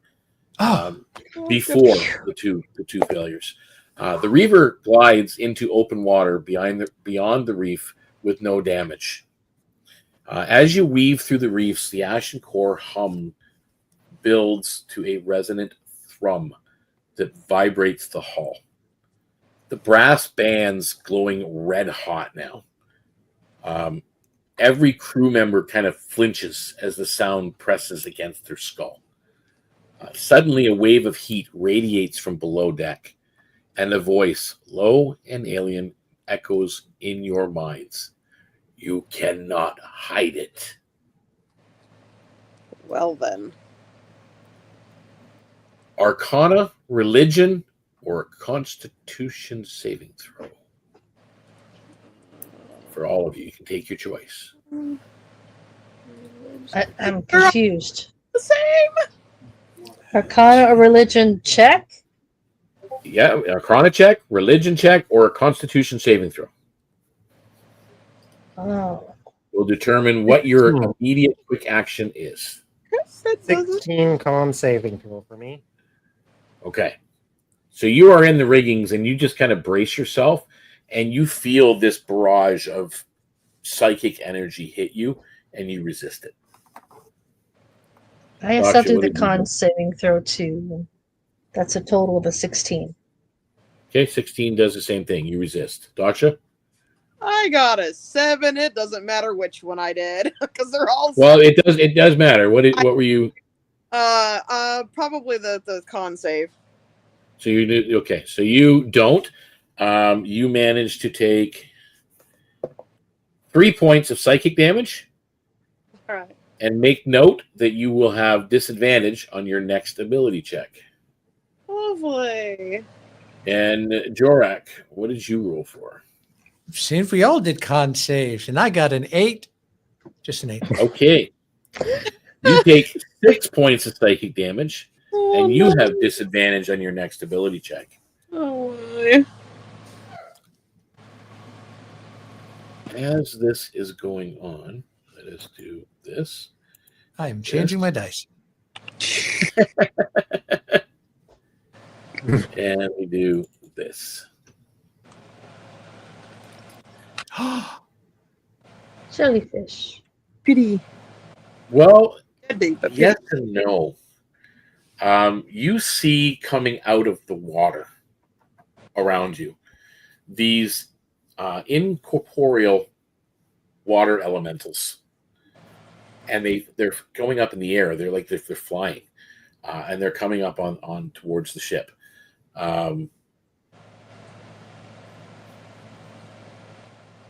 What are you guys doing as you're seeing this? Because you were all there. You brace yourself. This pulse went out, and now all of a sudden these things are coming up. Do they look like jellyfish like that? They do, but they're flying. They're in the air, and they're dripping water as they are. Flying jellyfish. Now I've seen everything. And then you see a bunch of them. You see some. They're hitting the side of the ship, like the hull, with a thud. Is it doing anything to the hull when they do that? Make a perception roll. That I can do. Cayenne would probably draw her scimitar and make sure that if any of them come near her, she slices them in half so she doesn't get hit by them. Okay. 15. It looks like they're penetrating the hull Penetrating it? without damaging it. It looks like they're partially going into it. They're kind of like phasing it. Okay. Yeah, that's what you're seeing. Some of them come by you, Cayenne, and they're like zipping around, and they're banging into the wood. Looks like they're trying to get below deck. They can't seem to go through the doorways, so they're trying to go through the wooden decking and the walls that are there. And you slash at them, your weapon goes right through them completely. Interesting. Okay, so they're water-based. Jorak, what are you doing? How You see this. You see other crewmen swinging at them, and their weapons are having no effect. are there any of them within reach? Yep. There's quite a few of them. So he will try, and it's probably not going to make a difference. He's going to try to lean forward and try to bite into one because they look like jellyfish, and he's salivating. Oh no. You lean forward and you reach out to one to grab it and bite. Your hands kind of go through, and so does your jaw. There's nothing there, and it zips off, and boom, it hits into the wall again. Roll a perception check. Anybody else doing anything at this point? Trying to think what Rin. would. Yes. Rin is at a complete loss. She doesn't know what the hell to make of any of this. Cayenne has an idea. Okay. There's a 14, Maybe by the nothing, way. but she'd run down to the galley, Yep. yell at the cooks, "Give me all Okay. the salt you have." And And she'd start salting the inside of the walls leading down to the... Okay, roll me a religion check. hey, you never know. Maybe you get lucky. Or Arcana if you choose. If you'd rather do Arcana, you can. 19! 19. As you're doing that, you guys up top don't notice this, but she doesn't. They start to go back into the water. Hey, nice one. Down the stairs, she's throwing salt all over the inside of the hole. So you've pretty well salted into the gaps and the cracks and everything else. You actually start to see, it looks like the head of one start to push through into the inner space of the below deck. But then as soon as you come by with the salt, it's like repelled outwards. The last reef falls behind you, and the water deepens to a calming blue-green. Lanterns glow along Kelpwood's harbor walls. The crew breathes easier, though the coarse heat lingers in the air. As you make for the dock, the wind shifts, and on it, a voice that you all hear. At least the four of you. It's soft as the tide. Return it, or drown with it. The Scarlet Reaver glides into the berth, the crew eager to step ashore and get off the ship and away from the core. But that core's warning is hanging heavy. It seems like there might be a couple of others that got the same warning. And unseen eyes may already be watching from the harbor shadows. It's hard to tell. 1 second here, guys. We gotta do this one. Return it. She asks the other three. You heard that too? I heard it tell us to return it. What, back to the volcano? Where we fought those imps? Or what? What does it mean? Yeah. Captain wanted it, so got to trust the captain. The Scarlet Reaver slips into Kelpwood's harbor as the afternoon light fades. Tiered docks climb the cliff sides and the swamps. There's basically to the east of, I guess it's east of Kelpwood. There is. It's not really like a tall mountain cliff, but it's like a high banked.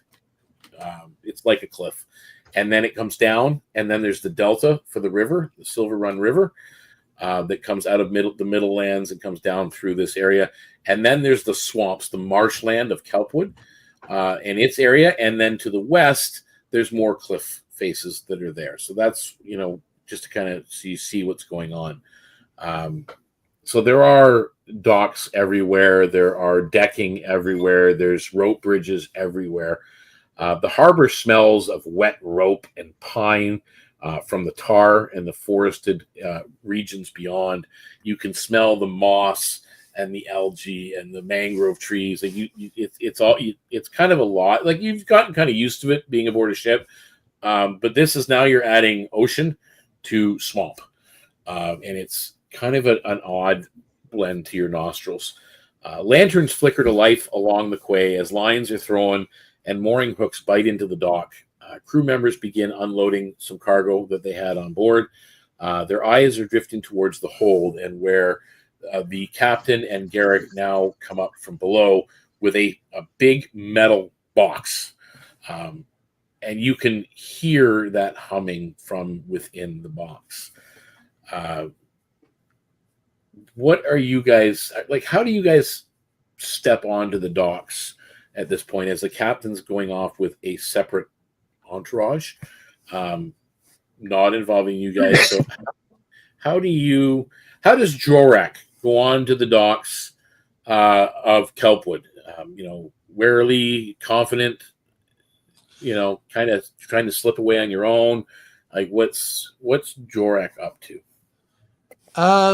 He's a little lost in himself.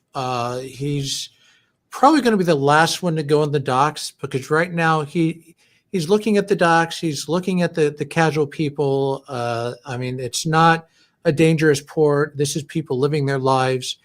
And he's got a little bit of nostalgia, but also part of him's like, I don't know if I want to return to this. He doesn't say that. He's just, he's wary and unsure, but he will join the group because he knows it doesn't harm you're him. Fall to the back. Yeah. Okay, Diane, what are you? How are you doing this, or are you? So we were leaving? given shore leave. Yep. You see the crew starting to. I mean, some of the crew are unloading. You see the captain with Garrick and two others that are with them. That you guys know as they are crewmen aboard the ship. They're probably the captain's closest crewman, probably his first mate and one other. She probably would just find the closest sailor's tavern. So you're going down just kind of with confidence. You're just kind of strolling down. Yeah. Okay. What about Rin? It's a bustle of activity, and now more than ever, you're seeing this activity going on. There's a lot of people seem to be shocked to see the Reaver, and there's a lot of excitement in the air, and there's more cargo being put onto the deck, and you see exchanges happening. You see coin and shell marks being exchanged. Shell marks being the currency of the Seahorse Isles. So you see a lot of exchanges going on with certain members of the crew and the cargo that they're unloading, and they're collecting their bounties that they have. So how are you going about this?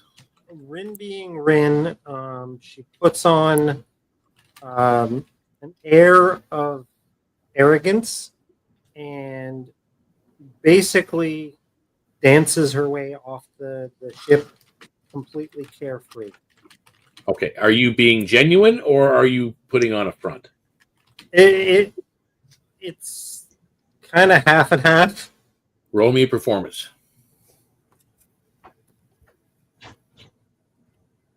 3.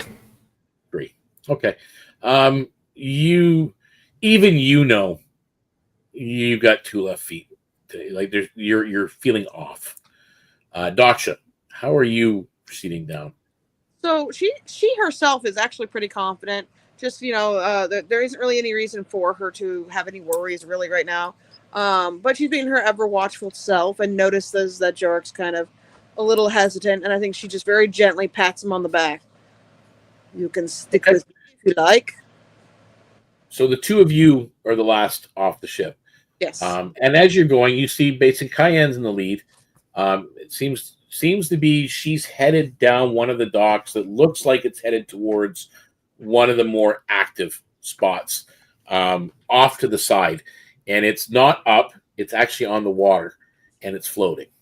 And it's got all kinds of activity. You hear music, you hear song, you hear all that going on. So she seems to be heading towards the tavern.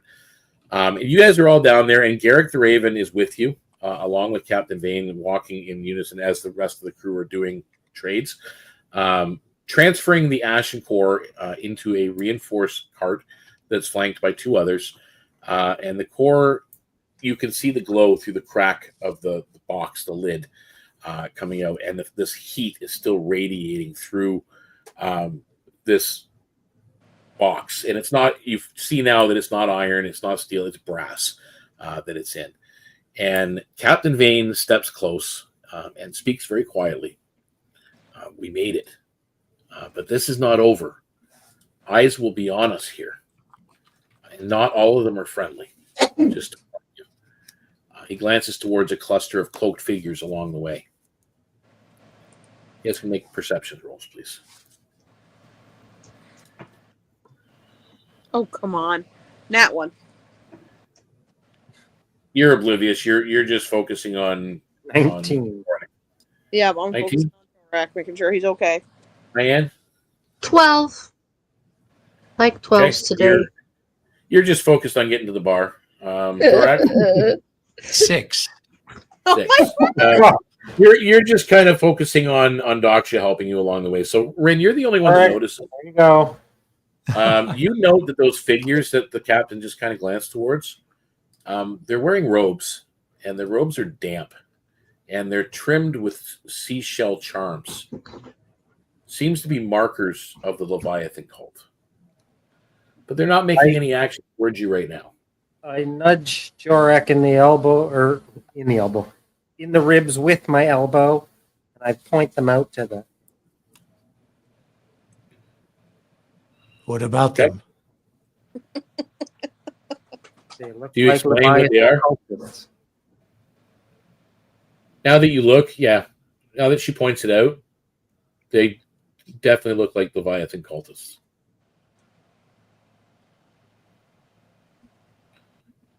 Anybody else? Glares being- at him. And I'm confused. The Leviathan cultist attacked us trying to get it back. So if he was just planning on giving it to him, why? Well, he's not headed toward them. He passed them. And he made it. You see, but you're focused on the bar. Yes. Rin, do you tell anybody else? I don't know. Is anybody else close by? You're all of you are like in a group, moving in a direction. I mean, I didn't whisper it, so anybody nearby would have heard. So you you're in the hear back. Rin. You hear Rin say Leviathan cultists. All of you hear that. I think we should be careful that they do not try to kill us. It seems we are marked. And kind of gestures to Jorak because he had the picture. Okay, this is a tough one, guys. Mm-hmm. Deception, intimidation, or stealth to try and prevent these particular operatives. Now that you know they've seen you, try to prevent them from basically following you or figuring out where it's being taken or anything else. So you all need to make a roll: deception, intimidation, or stealth. But we're not And going to. 3 of you must succeed. Deception, you said? Yep. Okay, I'll go with that one. Go, Rin. I hope it works. 19, 20, 21. Nice. Okay. Pass. I went with intimidation because that's a Jorik thing, even though I had a -1 and my dice, and I got a 17. Nice. Ah, good. I Okay. went with intimidation also, which I am pretty good at. So the total was a 17 also. Okay. Who do we have I left? got 19 in stealth. Yep. Or, What'd you get? I got hang on, 21 in stealth. Okay. So our deception person, Rin, as you're moving about and you're kind of whispering things and like nudging people as you go by, and you're dropping false information here and there that you're headed over to the west. Like you're just saying, we're headed over to the west or whatever. We're gonna party off the ship. People seem to be very excited to see the Reaver and its crew. For the most part, you guys are getting a very warm reception. For the most part, so that's what you do. The two intimidation folks, you just kind of look a little bit menacing, and any of those curious dockside other figures that just they seemed a little bit out of place. Maybe they're rogues, maybe they're smugglers, whatever. You kind of deter them and keep them at bay, so they're not interested in following you at this point. And Daksha, even though Garrick's got the box, you actually take the box from him and maneuver yourself into a different spot with the captain. And you, without attracting any attention, you kind of do a move in misdirection with this item as you go.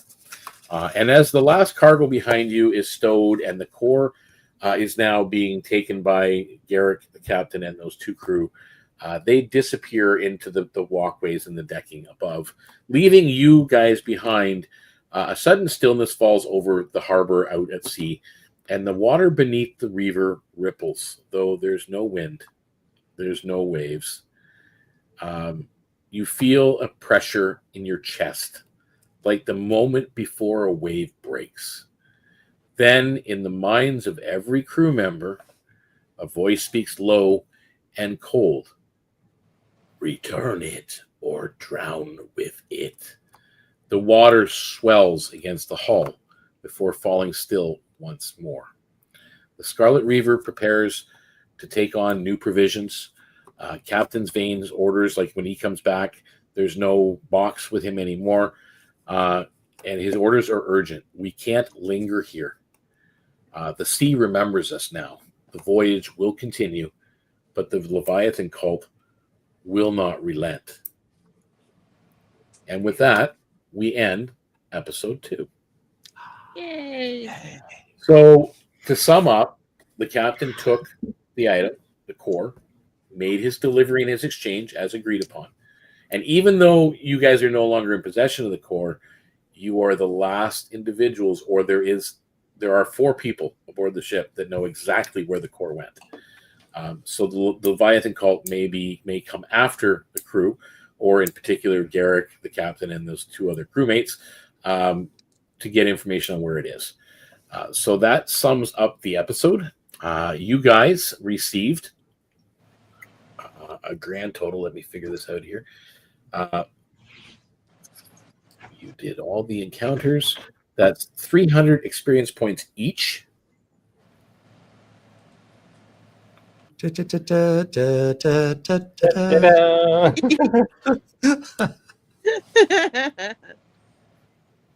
So far, we've had 2 sessions, and in each session, somebody went down.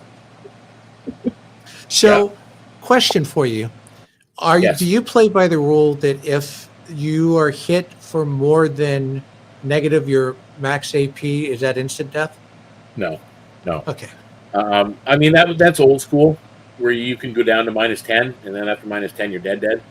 Oh yeah, if that were the case, I'd been long gone. That's what I was worried about. I thought, oh my Yeah, God. because it instant used to be that you would be taken Change down the- if you were taken, for example, the -5, and you would continue to bleed out until you're -10 and you're dead.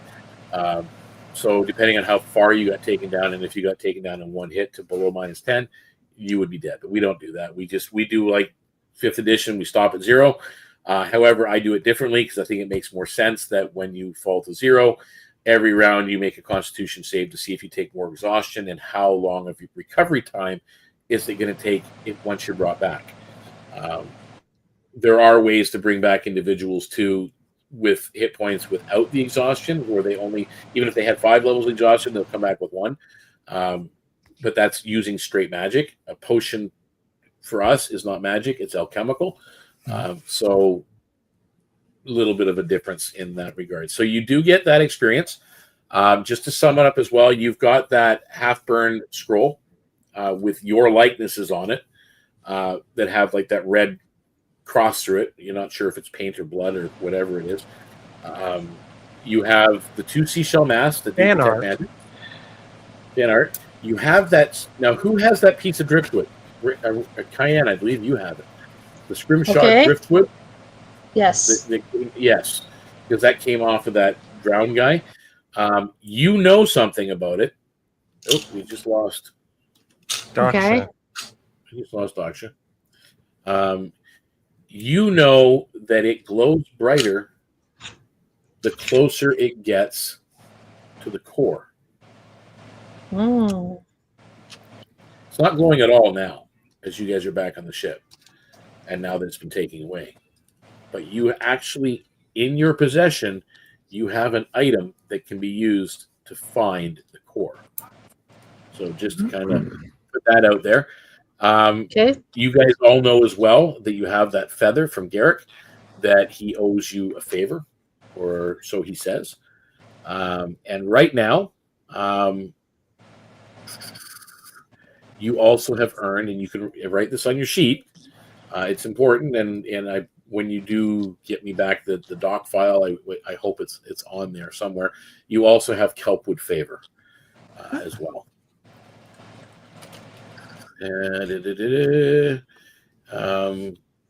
All of you can take crew reputation +1. These are all things you have to make notes of. Keep. It's a +1 to your Kelpwood standing, but you also have cult attention.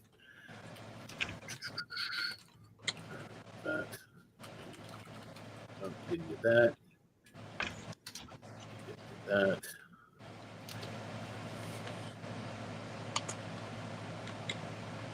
All right, and let me see here.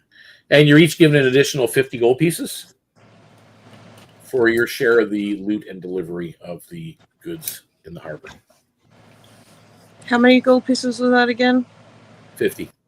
Thank you. So Garrick's feather, Kelpwood favor, crew standing, and cult attention. Yep. Now, are these all levels or just? They're all right now at +1. Okay. So if I at some point ask you what's your Kelpwood standing or what's your crew reputation standing, I might ask for that. So anyway, for those watching, 6 of you, hey, hi. Hey. Nice to join Awesome. DeaconsTable as we played through our wonderful second episode of the Southern Expanse. I gotta bring this up. I hate bringing this up. I'm always losing things. Let's bring that back up. We are here every Thursday running the Southern Expanse, so episode 3 will be next week. We do live streaming as well on Tuesdays, sometimes on Saturdays, and we're playing 24 hours a day, 7 days a week on the Discord in one way or another. So feel free to follow our link, the link.bio/DeaconsTable, to find the links to all of our socials, including Discord. You can find all the information as well on the setting. The setting is available on our Ko-Fi page, which again, you can find in the link bio link as well. So you can go check the Ko-Fi out. All reasonable. There are some things that are like $20. It's all $20 or less. Just as an example, the $20 ones will probably include multiple PDF files of hundreds of pages of material. There'll be tokens that you'll see that are included. There might be monster index cards with some of them. So there's always things included. The less expensive items might be just one PDF, the master PDF file for that particular thing that's available. So that's all available on Ko-Fi. You see the pop-ups. Actually, it's funny. They're popping up all the time in Twitch. They just don't pop up on the rest, which is too bad. Actually, here, let's do that again. There we go. There we go. So you can do that. But leave off the reference Twitch part at the end. You can just do DeaconsTable. It'll take you there. Either way, guys, thank you so much for watching. We really appreciate it. We hope you decide to join us on the Discord. But until next time, guys, bye for now. Bye. Toodaloo.